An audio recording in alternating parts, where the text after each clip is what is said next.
Hello and welcome to another episode of Crizzy Books. I'm Crizzy, or Chris, but only my own boys call me Grizz. We are continuing on with my Edgar Allan Poe Deep Cut series. If you saw my last video over Ligeia, you'll know that I found this very old 1903 copy of Edgar Allan Poe stories. This is the Raven edition, and it's full of stories that I've never actually heard of. And I've been wanting to read more Edgar Allan Poe and really just revisit anything that I have already read.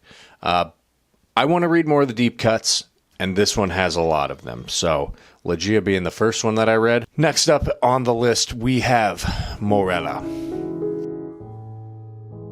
So, the tale of Morella is told to us from an unnamed narrator. His wife, who he is so in love with, is named Morella. She gets sick, and then in childbirth, she dies. Weirdly, though, she dies exactly as the child is born. And even weirderly, the man is seeing a very striking resemblance in this new child and his now dead wife. And over the years, he's noticing that she is aging maybe at a more rapid pace than normal. Her features are strikingly similar to Morella's. Her mannerisms, the way that she talks, all just like his deceased wife. And it's freaking him out, man. For years and years, he refuses to name her. He's terrified of this little girl. And then he takes her to go and get baptized. And upon her baptism, she cries out something I don't remember. And then he goes to bury his now dead daughter next to Morella and finds that Morella's body is no longer there.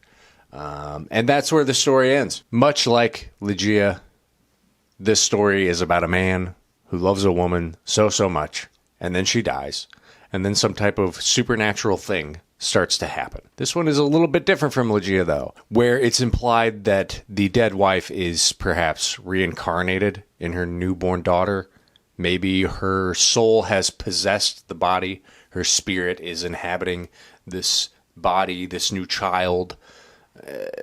I don't really know. Either way, the man believes that his newborn daughter is actually his dead wife. And he's expressing great terror over this, and it's freaking the hell out of him. And really, when you start to think about it, it is pretty freaky and pretty terrifying. I like the idea of him not naming her, because he's just so afraid of her. He doesn't want to give her a name. That's kind of wild. But I think that, similar to my thoughts on Ligeia, I think that this one is also a tale told by an unreliable narrator who has lost his wife and is in such massive amounts of grief, depression, that he is projecting all these horrible feelings that he feels and this longing for his wife onto this newborn child. And that scares him, of carrying on with this child that reminds him of his dead wife that he loves so much. He doesn't know what to do. And so he's kind of pushing her away and using this as some kind of weird excuse, or something crazy's happened. No, that's actually, she's my dead wife, not my daughter. I want nothing to do with her. And ultimately, it seems like he wants the daughter dead too. So it begs the question of, did this child actually die?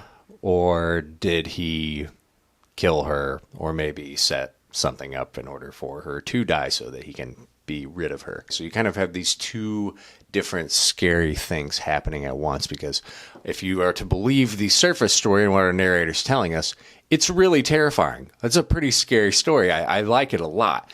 Below that is a much more sinister and darker one, and really more of a tragedy than anything else. Both pretty good, though. Overall, I'm going to give Morella a 4 out of 5. This was very short, very concise, and to the point.